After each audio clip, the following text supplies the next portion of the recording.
एक वेदमती माता हुई। वेदमती एक राजा की कन्या थी, और आपने बहुत ध्यान से सुनिएगा, इस कथा के बाद फिर हम कथा को विश्राम देंगे, फिर आचार्य चरणों के कुछ भाव सुनेंगे। सब लोग सावधानी से सुनो, बैठो, और आरती से पहले जो जाएगा उसको बगल वाले की सौगंध है। सुनिए। तो वेदमती, उन्होंने घनघोर तप किया, और तप के पीछे उद्देश्य क्या था कि साक्षात नारायण भगवान मुझे पति रूप में प्राप्त हो जाएं। तो वेदमती, जब ये इनके वेदों के स्वरों से इनका प्रादुर्भाव हुआ था, ये अयोनिजा थी, माता पिता इनके वैसे भले ही थे, पर इनका जन्म किसी माता पिता से नहीं हुआ था। एक प्रकार से वेद ही कन्या का रूप धारण करके आए वेदमती। तो उन्होंने तप किया, और तप करके ठाकुर जी के प्रति उद्देश्य रखा कि ठाकुर जी मुझको पति रूप में प्राप्त हों। आपकी तपस्या अंत होने वाली ही थी, तभी रावण आ गया, और रावण ने इनके केश पकड़ करके इनका तप भंग करना चाहा। तो तप का कुछ क्षण ही रह गए थे तप पूर्ण होने में, तभी रावण ने आकर के इनके केश पकड़े।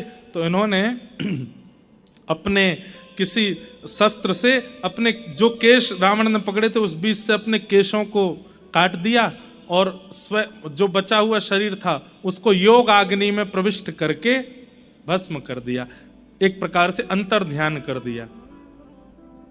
लेकिन इनकी तपस्या पूरी हो गई थी। इन्होंने जाकर के ठाकुर जी से कहा, ठाकुर जी मेरा तप तो हो गया, लेकिन रावण बीच में आ गया, तो आपके दर्शन नहीं हो पाए, आप प्रकट नहीं हो पाए, अब मेरी तप का फल मुझे कब मिलेगा? तब ठाकुर जी बोले, हम राम बन करके आ रहे हैं, और जब हम दुष्टों का दलन करने के लिए वन में जाएंगे तो सीता जी उस भयावह रूप को देख नहीं पाएंगे, इसलिए सीता जी पावक में प्रवेश कर जाएंगी, अग्नि में प्रवेश कर जाएंगी। तब सीता जी का रूप धारण करके तुम आ जाना साथ में, और आगे की यात्रा, और तुम्हें बदला भी लेना है। ये रावण ने तुम्हारा जो है तप में विघ्न डाला, इसलिए तुम आगे की यात्रा में संग चलना। तुम्हारे सामने हम दुष्टों का दलन करेंगे, फिर रावण तुम्हारा अपहरण करेगा, फिर तुम्हारे रावण की नगरी में रहने के कारण ही हनुमान जी जाकर के, जैसे उसने तुम्हारी तप में विघ्न डाला, उसकी पूरी नगरी को जला देंगे, फिर हम आकर के रावण का वध करेंगे, तुमको वहां से ले लेंगे। तो तुम्हारी जो इच्छा थी कि मैं पति रूप में मिलूं, ये पूरी हो जाएगी। वेद माता बोली ठीक है, और वही हुआ। जब राम जी आए तो सीता जी अग्नि में प्रवेश कर गई। फिर छाया की जो सीता जी आई वो यही थी, वेदमती। यही सीता जी का रूप धारण करके आगे गई, और फिर रावण का भी बदला पूरा हो गया, और इनकी इच्छा भी पूरी हो गई कि राम जी मुझे पति रूप में प्राप्त हों। पर बात आकर के कहां रुक गई? तुम्हारी तो इच्छा थी कि हम तुमको पति रूप में मिलें, पर हमारा तो संकल्प है कि हम एक ही पत्नी व्रती रहेंगे, इस काल में एक पत्नी व्रती धारण करेंगे। अब एक प्रकार से तुम हो सीता जी के रूप में, लेकिन हो तो दूसरी कन्या ना, इसलिए अब तुम दोबारा अग्नि में प्रवेश कर जाओ। और उसके लिए पूरी लीला रचा करके राम जी ने सीता जी को वहां वाल्मीकि जी के आश्रम गई, और वहां से अग्नि में प्रविष्ट हो गई। वो वेदमती माता प्रविष्ट हुई हैं, और जो वास्तविक सीता जी हैं वो पुनः राघव जी के साथ में आ गए हैं। इस प्रकार से पूरी लीला हुई।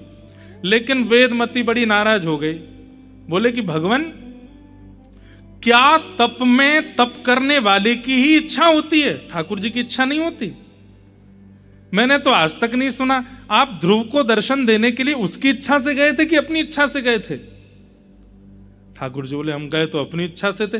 बोले, ध्रुव को दर्शन करने में आपकी इच्छा है, प्रहलाद को दर्शन देने में आप नृसिंह बन के अपनी इच्छा प्रकट कर सकते हो, लेकिन वेदमती को पत्नी रूप में स्वीकार करने में आपने कैसे कह दिया कि तुम्हारी इच्छा थी, मेरी इच्छा तो नहीं थी। मेरी इच्छा अभी अधूरी है, इसको पूरी कीजिए। तब ठाकुर जी बोले, कोई बात नहीं, हम श्रीनिवास वेंकटेश के रूप में आएंगे, और आप पद्मावती बन करके आना, और हम आपको स्वीकार करेंगे, आपके साथ विवाह करेंगे। तब भगवान तिरुपति बन करके आए, और तिरुपति बन करके तिरुपति यहां पर श्रीदेवी, भूदेवी और पद्मावती 3 पत्नियां हैं श्री ठाकुर जी की। ये पद्मावती कौन है? वही वेदमती पद्मावती बनकर के आई और ठाकुर जी ने उनको स्वीकार किया। ठाकुर जी की किसी भी लीला पर आप संशय नहीं कर सकते। हर एक लीला के पीछे एक रहस्य कथा है और आचार्य चरणों से आप उसका समाधान पा सकते हो। इसलिए ठाकुर जी की कथा क्या है? रसमालयम। उसमें त्याज्य वस्तु कुछ भी नहीं है। आप अगर ये कह दो कृष्ण की ये लीला, रास लीला को हम स्वीकार नहीं करते, तो आप गलत हो। आप रास लीला की सार गर्भता को जब देखने के लिए जाएंगे तो ऐसा सार छिपा है, बस वो प्रकट रूप में दिख नहीं रहा है आपको। धर्मस्वनिष्ठितः पुंसाम विश्वक्सेन कथासूयः।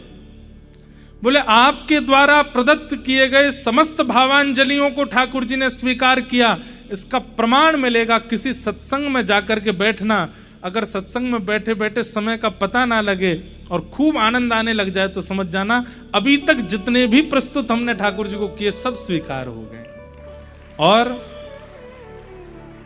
तीर्थ यात्राएं करवा लो, फूल के बंगला बनवा लो, ठाकुर जी के 56 भोग लगवा लो, ठाकुर जी की आरती करवा लो।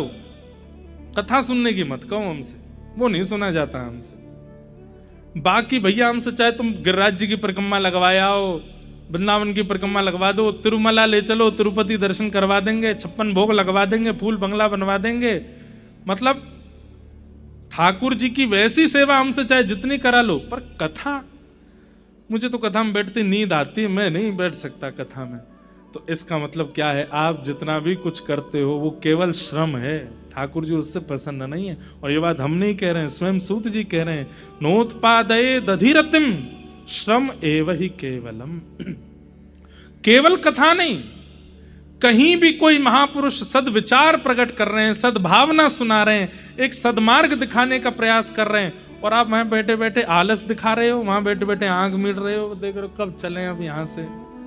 ये जो आलस्य है आपका, ये इस बात का प्रमाण करता है कि आपके द्वारा अब तक जो कुछ भी किया गया वो केवल आपने किया है, ठाकुर जी ने रिसीव नहीं किया उसको। ठाकुर जी स्वीकार कर रहे हैं। उनकी स्वीकार्यता का सबसे बड़ा प्रमाण क्या है? कथा में रुचि होना, सत्संग में रुचि होना, भगवत वाणियों में, वैष्णव वाणियों में रुचि होना, इस बात का प्रमाण है। हनुमान जी महाराज बैठे थे कथा में, इतनी भाव से कथा चल रही थी कि हनुमान जी रो रहे थे, हे मेरे राघव, हे मेरे राम, हे मेरे रघुवीर, हे मेरे प्रभु, ऐसे कह करके रो रहे थे। ठाकुर जी से देखा नहीं गया। ठाकुर जी पहुंच गए। हनुमान ऐसे क्यों रो रहे हो? मैं आ तो गया। रोते हुए हनुमान जी बोले, ठाकुर जी अभी 2 घंटा की कथा रह गई है, बाहर वेट करो, अभी पहले कथा सुन लूं। अरे मैं प्रत्यक्ष आ गया हूं, नेत्र खोलो, देखो मुझे। नहीं भगवान। बोले कथा में ऐसा क्या है जो मुझे मेरे प्रत्यक्ष दर्शन में नहीं है? तो हनुमान जी कहते हैं, आंख खोल के देखूंगा तो केवल 2 नेत्रों को दिखते हैं, पर नेत्र बंद करके जब कथा सुनता हूं तो रोम रोम को आप दिखाई देते हो, मन को, बुद्धि को, चित्त को, विचारों को, प्रत्येक इंद्रियों को आपका अनुभव होता है नाथ। इसलिए 2 घंटा कथा रह गई है, बाहर बैठो आप, पहले कथा सुनूंगा। इसीलिए प्रभु चरित्र सुनवे को रसिया, राम लखन सीता मन बसिया।